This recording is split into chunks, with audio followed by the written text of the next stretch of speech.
2014년도 후반기 첫 번째 주일 예배를 드립니다. 세월이 참 빠르죠. 벌써 6개월이 지났고 이제 6개월이 남았습니다.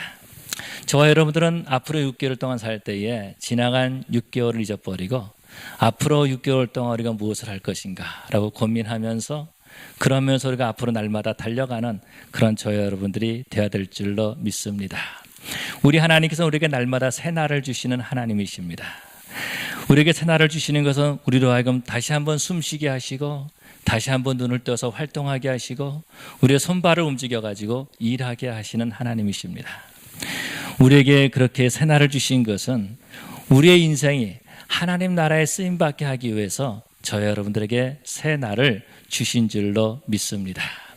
오늘 본문에서 보면 사도 바울은 이렇게 말씀하고 있습니다. 나는 이미 잡힌 것도 아니고 이제 이미 잡은 그것을 잡으려고 달려가노라 라고 그렇게 말하고 있는 것을 보게 되죠.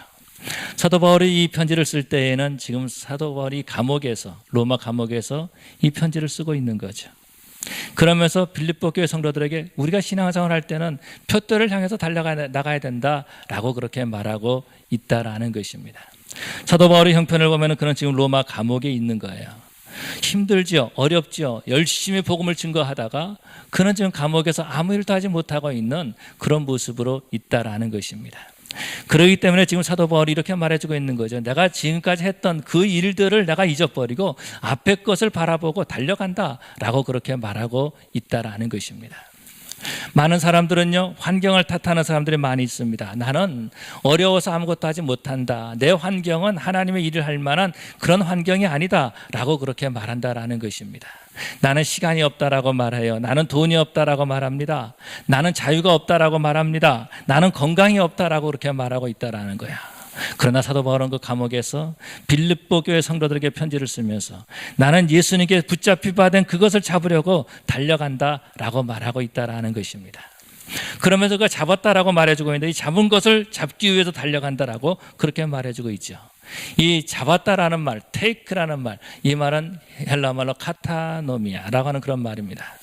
이 말은 무슨 말이냐면 잡았다라는 말도 있지만 내가 뭔가를 깨달았다, 내가 뭔가에 붙잡혔다라고 하는 그런 의미가 있다라는 거죠. 그는 감옥에 있으면서 직접 나가서 빌립보 교회 성도들에게 복음을 증거할 수 없지만은 그러나 그는 그가 깨달은 것, 하나님께서 그에게 주신 그 말씀을 붙잡고 이 빌립보 교회 성도들에게 이 편지를 쓰는 그런 모습들을 볼 수 있습니다. 아무것도 할 수 없다라고 생각했던 그런 사도 바울이 그 빌립보 교회 성도들에게 복음을 전하는 그런 모습들을 보게 되죠. 지난 주일 저녁에 저는 이 희망 콘서트라는 그런 음악회에 참여를 했습니다. 희망 콘서트라는 음악회를 참석했을 때에 참 많은 은혜가 됐어요. 도전이 됐어요. 그리고 그곳에 몇몇 우리 성도들도 갔는데 저에게 그렇게 말하는 겁니다. 목사님, 콘서트 가게 해서 참 좋았습니다. 좋은 콘서트였습니다. 이런 말 하니까 가서도 좋았지만 그 말을 들으니까 더 기분이 좋더라고요. 참 좋은 음악회였습니다. 그것에 최성원인가요? 그분이 계시는데 이번엔 소아마비이십니다. 소아마비 때문에 그는 삶을 살 때 상당히 힘들고 어려운 삶을 살았던 거예요. 한국애가 그러지 않습니까? 소아마비라 그러면 그 사람의 인격까지 모독하는 그런 모습을 보게 되죠. 그 한 걸음 한 걸음 걸어가기가 힘든 그 사람을 사람들은 모욕하고 심지어는 저주의 말까지 하는 그런 모습들을 보게 됩니다.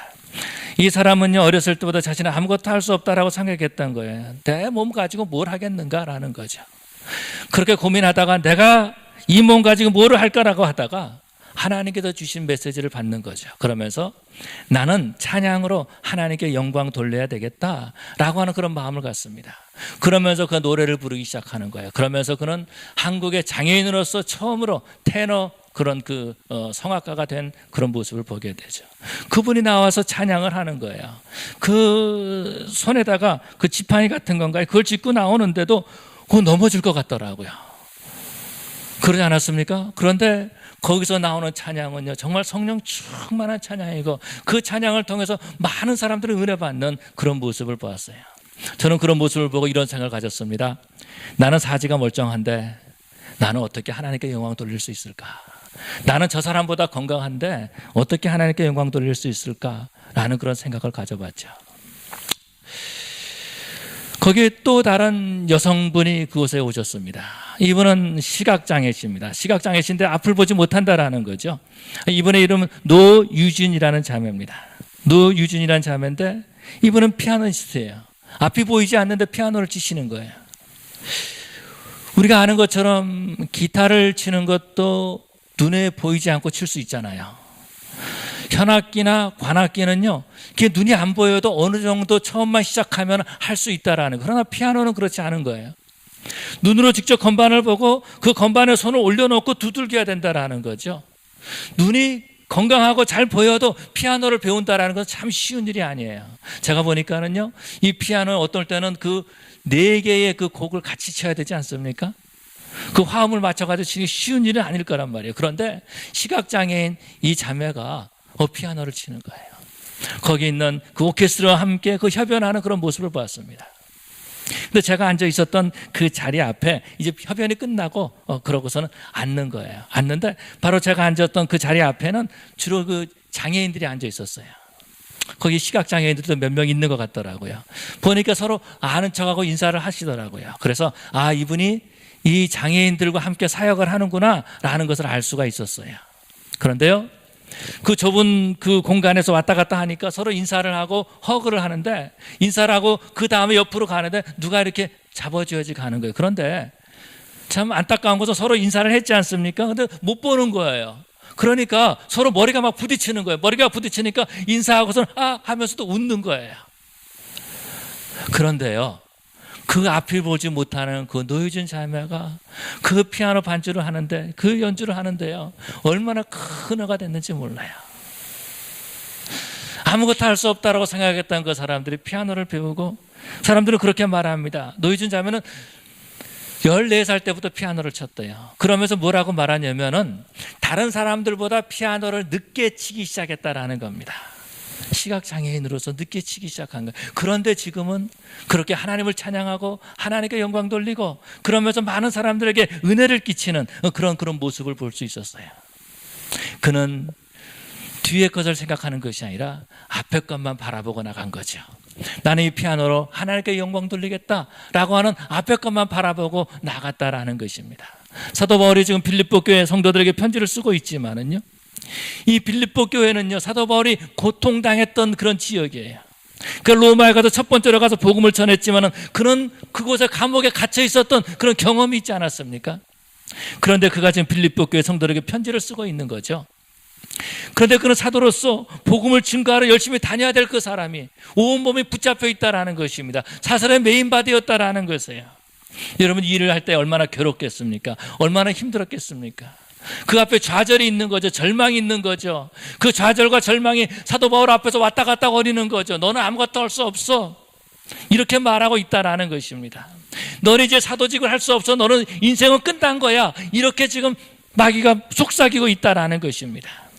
근데 사도 바울은요, 그들에게 말해주고 있는 거예요. 나는 앞의 것을 향해서 달려가고 있다라고 그렇게 말하고 있다라는 거죠. 이것은요, 바울의 절규죠.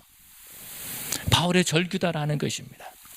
앞의 것을 바라보겠다라고 하는 그런 바울의 절규다라는 거예요. 아무리 나를 붙잡고 있다 할지라도, 내 환경이 허락하지 않는다 할지라도 나는 어떤 방법을 통해서라도 복음을 증거해야 되겠다라고 하는, 하나님께서 내게 맡겨주신 이 사명, 이 사역, 이 직분 감당해야 되겠다라고 하는 그런 사도 바울의 간절한 소망이다라는 겁니다. 사랑하는 성도 여러분, 우리 하나님께서는 우리를 부르시고 우리를 사용하시는 하나님이심을 믿으시기 바랍니다. 우리 마음에 꿈을 주시고 우리 가운데 열정을 주셔서 우리로 하여금 하나님의 일을 하게 하시는 그 하나님이심을 믿으시기 바랍니다. 우리 하나님께서는요, 사도 바울이 감옥에 갇혔다 그래서 그 사도 바울을 버리지 않으셨다라는 거예요. 바울을 포기하지 않으셨다라는 것입니다. 놀라운 것은 사도 바울이 그렇게 빌립보 교회 성도들에게 가서 자유롭게 복음을 증거하지 못했지만은요, 그가 빌립보 교회 성도들에게 복음을 증거하기 위해서 펜을 들고 그들을 향해서 편지를 썼을 때에 그 편지는 오늘날 우리에게까지 남아있다라는 거예요. 바울의 육성은 다 사라져버리고 말았습니다. 그러나 그가 아무것도 할 수 없다라고 생각하는 그때에 붓을 들고 빌립보 교회 편지를 쓸 때에 그 편지는 오늘날 우리에게까지 전해주고 있다라는 것입니다. 여러분, 우리가 인생을 살아갈 때에 안 된다, 못한다, 할 수 없다라고 하면서 많은 핑계를 댈 때가 많이 있습니다. 누군가를 탓하게 할 때가 많이 있다라는 거예요. 그러나 그것이 우리 인생을 바꾸지 못한다라는 것입니다. 뒤의 것을 버리고 앞의 것을 바라보고 나갈 때에 저와 여러분들은 하나님 나라에 쓰임받고 하나님 나라에 쓰임받을 뿐만 아니라 이 세상을 바꿀 수 있는 그런 저와 여러분들이 될 줄로 믿습니다. 사람들은 이렇게 생각합니다. 그건 사도 바울이니까 그렇게 했겠죠. 우리는 못합니다 라고 말하는 거예요. 여러분, 우리는 못한다 그런 사람 못하는 거예요. 못한다라고 말하는 사람은요, 아무리 좋은 환경에 갖다 놔도 아무것도 할 수 없다라는 거예요. 그러나 할 수 있다라고 생각하는 사람, 할 수 있다라고 믿는 그 사람은요, 어떤 환경에서도 하나님의 일을 감당하고 자기 인생의 자기 몫의 부분을 감당하는 사람인 줄로 믿습니다. 우리는 이 땅에 살 때에 힘든 일을 경험할 때가 많이 있어요. 꿈이 있는 사람은요, 그 힘든 일 때문에 하나님 앞에 기도합니다. 그러나 꿈이 없는 사람은요, 힘들면 모든 것을 다 내려놔요. 나는 아무것도 할 수 없다라고 말한다라는 것입니다. 사도 바울은요, 이렇게 말해주고 있습니다. 때를 어떤지 못 어떤지 복음 전파하기를 힘쓰라 라고 디모데에게 말하고 있는 거예요. 때를 어떤지 못 어떤지 복음 전파하기를 힘쓰라. 너는 먹든지 마시든지 무엇을 하든지 하나님의 영광을 위해서 하라, 그렇게 말해주고 있어요. 여러분, 이것은요, 환경을 초월하라는 말이죠. 때를 얻지 못할 때도 있다라는 것입니다. 우리가 먹지 못할 때도 있다라는 거예요. 그래도 그때에도 우리는 하나님께서 나에게 좀 맡겨준 사명 감당하고 복음 전하고 하나님의 영광을 위해서 우리가 살아야 된다라는 거죠. 우리 주님께서 이렇게 말씀하셨습니다. 구하라 그리하면 주실 것이요, 찾으라 그러면 찾을 것이요, 두드리라 그리하면 열릴 것이니라고 말씀하고 있죠. 여러분, 이것이 어떤 거죠? 앞의 것을 향해서 나가라는 겁니다. 뒤의 것을 바라보는 사람은 기도하지 않습니다. 과거에 붙잡혀 있는 사람이 무슨 기도를 하겠습니까? 그러나 꿈이 있고 내일을 바라보고 오늘 한 발자국 앞으로 나가기를 원하는 그 사람이 바로 하나님 앞에 기도하는 거예요. 하나님 앞에 구하는 거예요. 두드린다라는 것입니다. 우리 주님께서 이렇게 말씀하셨습니다. 너희가 지금까지 내 이름으로 아무것도 구하지 않았으나 구하라 그러면 받으리니 너희 기쁨이 충만하리라. 구하라는 거예요. 지금까지는 구하지 않았지만은, 지금까지는 기도하지 않았지만은 내일을 위해서 하나님 앞에 부르짖으라는 것이지요. 그러면 하나님께서 응답해 주신다라는 것입니다. 성경이 이렇게 말씀하고 있어요. 야고보 선생은 말하기를요, 너희가 얻지 못하면 구하지 아니하며 라고 말해주고 있어요. 무슨 말입니까? 구하지 않는 사람은 과거에 붙잡혀 있는 사람이에요. 앞을 바라보지 못하는 사람이다라는 것입니다. 구할 것이 없다라는 거예요. 기도할 것이 없다라는 것입니다. 그러나 앞을 향해서 날마다 나아가고 달려가고 하나님의 일을 감당하기 원하는 그 사람은 하나님 앞에 부르짖고 간구하고 하나님 앞에 기도하는 사람인 줄로 믿습니다. 그렇기 때문에 저와 여러분들은요, 이 땅을 살 때에 앞을 바라보는 사람이 되어야 되는 거예요. 사도 바울도 그렇게 말해주고 있지 않습니까? 뒤의 것을 잊어버리고 앞의 것을 향하여 달려간다라고 그렇게 말해주고 있어요. 여러분, 저와 여러분들은 앞으로 달려가야 돼요. 뒤로 달려가는 사람 없잖아요. 앞으로 달려가는 사람이 되어야 된다라는 겁니다. 걸어간다라고 말해주고 있지 않아요. 사도 바울의 인생은요, 달려가는 그런 인생이었다라는 거죠. 바울은 그 마지막 순간에 이렇게 말해주고 있습니다. 나의 달려갈 길을 다 마치고 그렇게 말해주고 있어요. 그는 복음을 증거할 때에 달려가는 인생을 산 거예요. 산포하거나 이렇게 조깅하는 그런 인생이 아니라 달려갔다라는 겁니다. 달려갔다라는 것은요, 땀을 흘렸다라는 거죠. 앞을 향해 나가기 위해서 땀을 흘렸다라는 거예요. 목표를 향해서 나갔다라는 것입니다. 표대를 향해서 그런 날마다 달려가는 인생을 살았다라는 것입니다. 여러분, 이것이 바로 그리스도인의 삶인 줄 믿으시기 바랍니다. 사도 바울은 그렇게 달려가는 인생을 사는 그런 모습을 보게 되죠. 꿈 있는 사람은요, 앞의 것을 향해서 달려가는 사람입니다. 그러나 꿈이 없는 사람은요, 달려갈 일이 없는 거죠. 꿈이 없는 사람은요, 그 침대에서 꿈을 꾸고 있을지 모르지만 꿈이 있는 사람은 그 꿈 때문에 그 침대에서 일어날 수밖에 없다라는 거예요. 여러분, 우리가 자녀들을 사랑하듯이 우리 하나님께서도 우리를 사랑하십니다. 왜요? 우리를 사랑하시는 이유는요, 예수님의 그 핏값으로, 그 아들 독생자 예수 그리스도의 핏값으로 우리를 샀기 때문에 우리가 잘 되기를 원하신다라는 겁니다. 만약에 저와 여러분들이 돈이 좀 있어가지고 부자예요. 아주 한 10만 불 정도 되는 돈을 가지고 자동차를 한 대 샀다고 말해봐요. 자동차를 샀어요. 그런데 그 자동차가 탈 때마다 고장이에요. 그럼 어떻겠어요? 워런티도 없다면은 얼마나 속상하겠어요. 아니 내가 10만 불이나 들였는데 이 자동차 타지도 못할 거 발로 뻥뻥 차지 않겠어요? 기분 나쁘지 않겠어요? 얼마나 안타깝겠어요. 그런데 우리 하나님께서는 저와 여러분들을 예수님의 핏값으로 샀다라는 겁니다. 그렇기 때문에 우리가 잘 되기를 원하고 계시는 거예요. 저와 여러분들이 잘 되기를 원하는 것 이상으로 우리 하나님께서는 저와 여러분들이 잘 되기를 원하세요.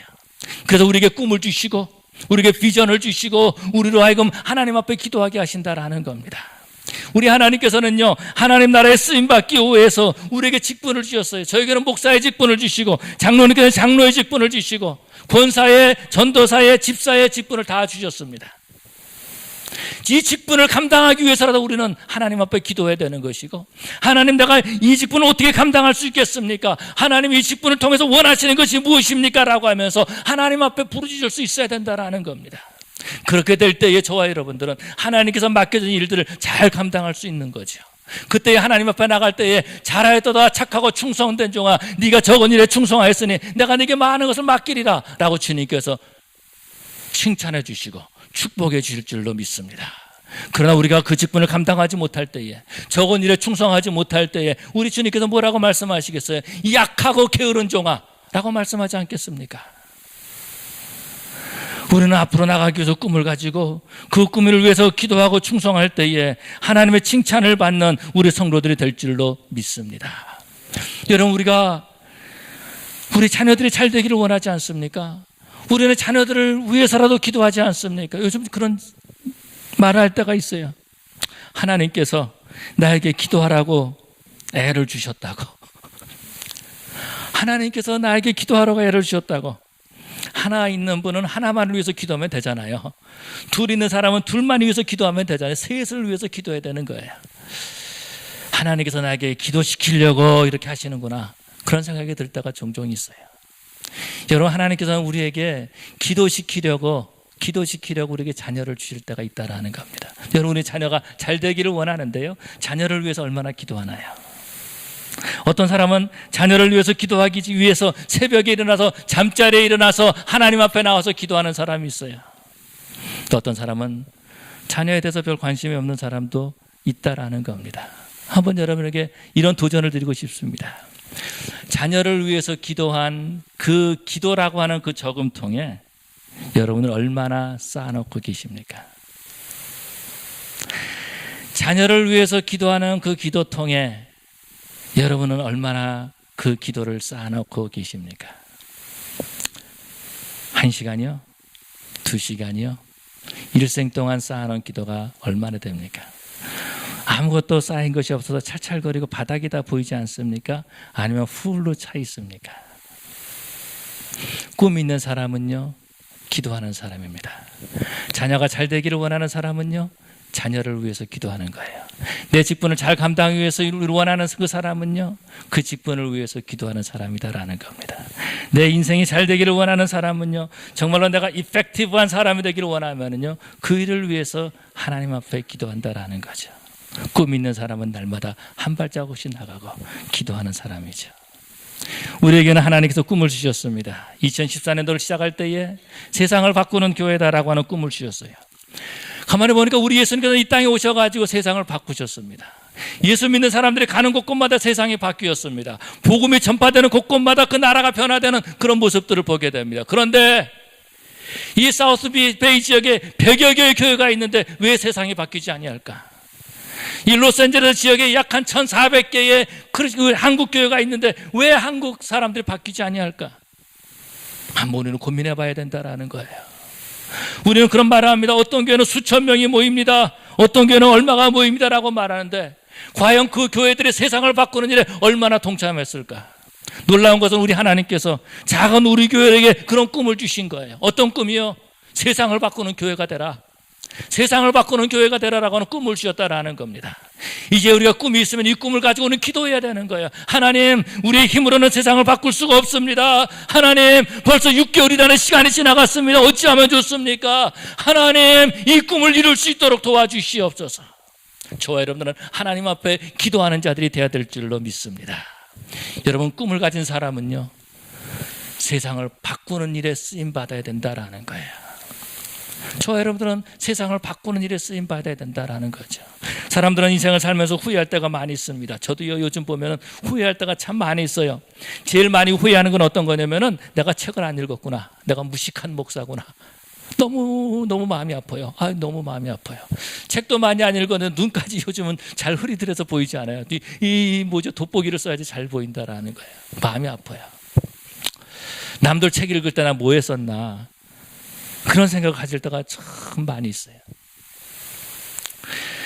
여러분, 어떤 사람은 후회합니까? 꿈을 가졌는데 그 꿈을 이루지 못한 사람이 후회하는 거예요. 꿈이 있는데 몸을 움직이지 않은 사람은 후회한 거예요. 꿈이 있는데 그 꿈을 위해서 열심을 내지 않은 사람은 후회한 거예요. 내가 달리기에서 1등하고 싶은데 달리지 않는 그 사람이 후회하는 사람이다라는 겁니다. 생각하고 있는 사람, 행동으로 옮기지 않는 그 사람이 후회하는 인생이에요. 놀라운 것은 우리 하나님께서는요, 우리가 후회하는 인생을 살기를 원치 않으신다라는 거죠. 사도 바울은 나의 달려갈 길을 다 마치고 끝까지 내 믿음을 지켰나니라고 말해주고 있어요. 후회하지 않았다라는 겁니다. 이렇게 할 걸, 저렇게 할 걸, 그렇게 하다가 10년, 20년, 30년 그렇게 지내지 않았다라는 겁니다. 우리 하나님께서는 후회하는 인생이 아니라 정말로 그 꿈을 이루는 그런 인생이 되기를 원하시는 줄 믿으시기 바랍니다. 여러분, 이스라엘 백성들이요, 애굽에서 나왔을 때에 얼마나 좋았겠어요. 그런데 돌쳐서 가다 보니까 그 앞에 홍해가 가로막고 있다라는 거예요. 이 홍해를 어떻게 건너지? 돌아갈까 하고 돌아가는데 뒤에는 애굽 군대가 따라오고 있는 거예요. 그럼 뭐예요? 결국은 죽었구나라는 거죠. 이제 죽었구나. 이제 어떻게 해야 되는가? 앞에는 홍해고 뒤에는 지금 이 애굽 군대가 따라오는데 이제는 죽는 것밖에 없구나. 뭐 하려고 애굽에서 나왔을까? 사람들이 울기 시작합니다. 부르짖기 시작합니다. 애들이 막 울기 시작합니다. 여자들은 비명을 지릅니다. 남자들은요, 아우성을 치기 시작합니다. 바로 그때 모세는요, 하나님 앞에 기도하죠. 하나님, 어떻게 해야 됩니까? 우리 하나님께서 모세에게 말씀하시죠. 네 지팡이를 홍해를 향해서 내밀라. 홍해를 향해서 내밀었더니 어떤 일이 일어났습니까? 홍해가 갈라지는 역사가 나타나는 거예요. 동풍이 불기 시작하면서 그들은 그 홍해를 마른 땅 밟듯이 마른 땅을 밟고 그렇게 지나갔다라고 말해주고 있어요. 하나님께서는 모세를 꿈을 이루는 사람으로 만들어 주신 거죠. 모세를 통해서 우리 하나님께서는 하나님의 계획하신 일들을 이루어 나가셨다라는 것입니다. 그로부터 40년이 지난 다음에 여호수아가 이스라엘 백성들을 가나안 땅을 데리고 가는데 그 앞에 또한 요단강이 가로막혀 있는 겁니다. 물이 불었다라고 말해주고 있어요. 저 앞에 건너편에 하나님이 약속하신 땅이 있는데 건너가지를 못하는 거예요. 얼마나 답답하겠습니까? 여호수아가 하나님 앞에 기도하죠.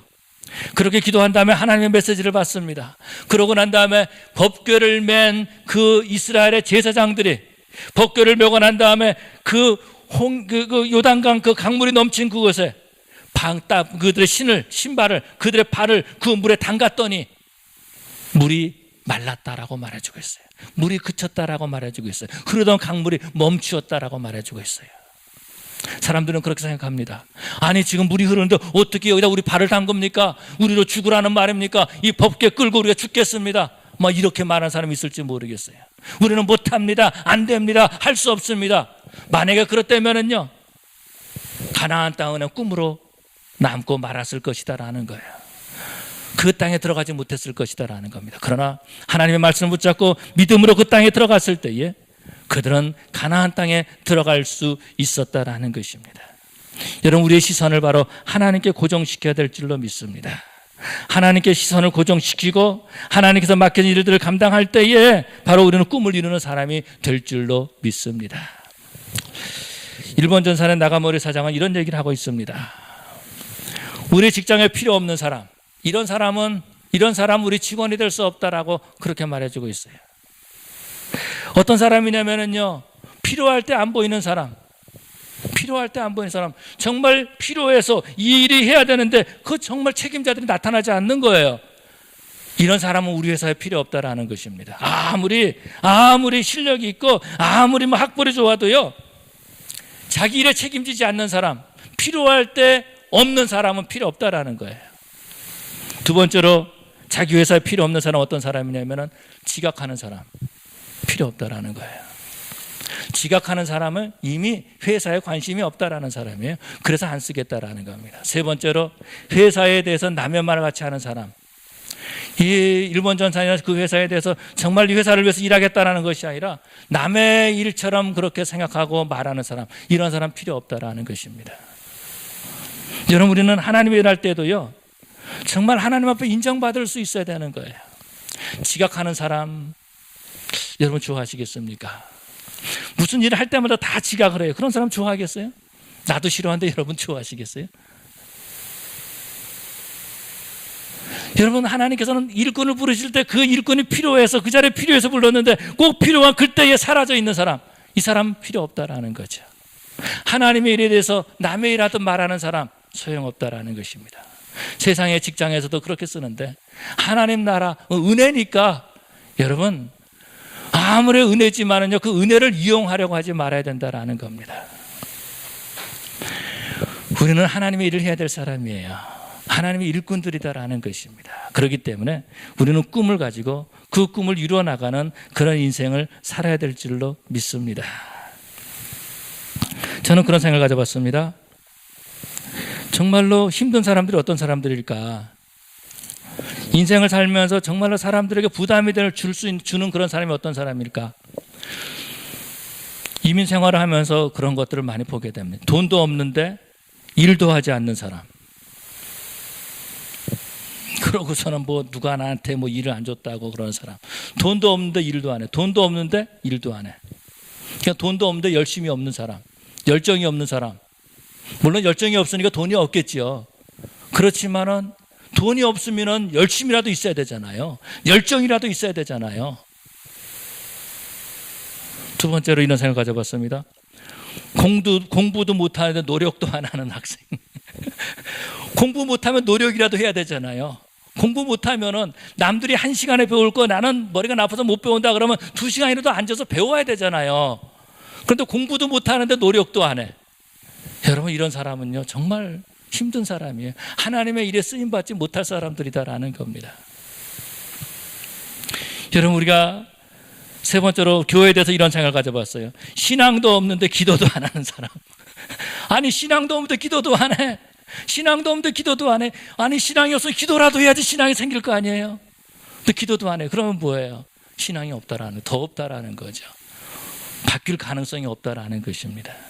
저와 여러분들은 정말로 꿈을 가지고 열정을 가지고 그 꿈을 이루어 나가는 그러한 저와 여러분들이 되어야 될 줄로 믿습니다. 이제 2014년도 6개월이 지났어요. 오늘 7월 첫 번째 주일을 맞이했습니다. 사도 바울은 뒤에 것을 잊어버리고 앞에 것을 향해서 나간다고 말해주고 있는데, 지난 6개월 동안 우리가 무엇을 했는지 잊어버리십시다.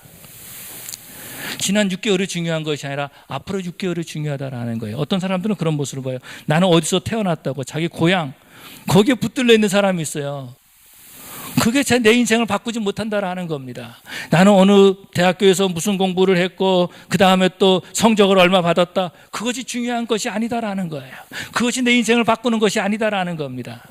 지난 6개월 동안 어떻게 살았는가, 어떻게 신앙생활을 했는가, 그것이 중요한 것이 아니라 이 7월 첫 번째 주일, 오늘부터 내가 6개월 동안 어떻게 사느냐에 따라서, 어떻게 신앙생활을 하느냐에 따라서 내가 바뀌고 교회가 바뀌고 세상이 바뀔 수 있다라는 겁니다. 앞으로 6개월 동안 내 신앙에 대해서 내가 얼마나 투자하느냐, 내 신앙에 대해서, 내 믿음에 대해서 내가 얼마나 관리를 하느냐, 이것이 바로 우리가 바라보고 우리가 생각해야 될 그런 일이다라는 것입니다. 우리는 내 신앙을 위해서 뭘 투자하고 있습니까? 내 영혼을 위해서 얼마나 먹이고 있습니까? 얼마나 말씀을 먹고 있습니까? 얼마나 하나님과 교제를 나누고 있습니까? 우리가 그런 얘기를 합니다. 세상에서 출세하려면 줄을 잘 잡아야 된다고. 그러지 않습니까? 여러분, 신앙생활을 하려면 줄을 잘 잡아야 되는 거예요. 예수의 보혈의 줄을 붙잡을 때에 우리의 신앙이 성장할 줄로 믿습니다. 이 보혈의 줄을 붙잡는 것이 하나님께 기도하는 것 아닙니까? 그 시간에 줄을 잘못 잡으려고 하고 있어요. 세상 줄을 잡으려고 하고 있어요. 그거 다 쓸 필요 없는 거예요. 지난 6개월 동안 어떤 줄을 잡았든지 상관없지요. 이제 7월 첫 번째 오늘부터 저와 여러분들은 예수의 줄을 붙잡아야 될 줄로 믿습니다. 그렇게 될 때에 우리 신앙이 성장할 수 있는 거예요. 그리고 내가 바뀔 수 있다라는 것입니다. 그렇게 될 때에 우리는 하나님 나라에 쓰임받을 수 있다라는 거예요.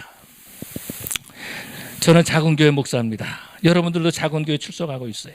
저는 그런 생각했어요. 저는 그렇게 생각했어요. 작은 교회니까 아무것도 할 수 없다. 그러니까 아무것도 못한 거예요, 지금까지. 작은 교회니까 일꾼이 없으니까 아무것도 못한다. 그래서 아무것도 못한 거예요. 그런데요, 이제 생각을 바꾸기로 했습니다. 작은 교회니까 더 열심히 해야 된다라는 거예요. 아멘? 작은 교회니까 더 열심히 해야 되는 거예요. 큰 교회에서 이번에 우리 전도 나갑니다. 10%만 나가겠습니다. 그래서 1000명 되는 교회에서 10%가 나가면 100명이 나가는 거예요. 우리 교회에서 이번에 전도 나갑니다. 100% 다 나가야 됩니다. 그래도 100명이 안 돼요. 그런데 안타까운 것은 어떤 것이냐면요, 큰 교회에서는 10%가 나간다는데 작은 교회에서는 아예 시작을 안 하려고 그런다라는 거죠. 여러분, 큰 교회에서는 모임이 많이 있습니다. 얼마나 많이 모임이 있는지 몰라요. 작은 교회는 모임이 없어요, 별로. 그럼 어떻게 해야 돼요? 더 자주 모여야 돼야 되지 않겠습니까? 예배를 드려도 더 우리가 하나님 앞에 진정으로 예배드려야 되지 않겠습니까? 기도를 해도 내가 더 열심히 해야 되지 않겠습니까? 큰 교회에서 10명이 기도하는 그 10명분을 내가 감당해야 되지 않겠습니까? 장로님 그래야 되지 않겠어요? 우리 한 사람이 10명분 감당해야 된다라는 거예요. 작은 교회니까 더 열심히 해야 된다라는 것입니다. 공부를 못하는데 열심히 없으면 안 되잖아요. 우리가 작은 교회이기 때문에 큰 교회보다도 더 열심히 해야지 하나님 나라에 쓰임받을 수 있는 것이고, 그렇게 해야지 우리 교회가 세상을 바꿀 수 있는 교회가 될 수 있다라는 거죠. 사랑하는 성도 여러분, 지난 6개월이 중요한 것이 아니라 우리가 앞으로 6개월을 바라보면서 꿈을 가지고 세상을 바꾸는 교회, 세상을 내가 바뀌는 인생, 우리 교회가 바뀌고 앞으로 이제 6개월 동안은 세상을 바꾸는 교회가 되게 해주십시오라고 더 열심히 기도하고 더 모이기를 힘쓰고 더 하나님을 찬양할 수 있는, 그래서 하나님의 꿈을 이루어갈 수 있는 그런 저 여러분 되시기를 간절히 축원합니다. 기도하시겠습니다.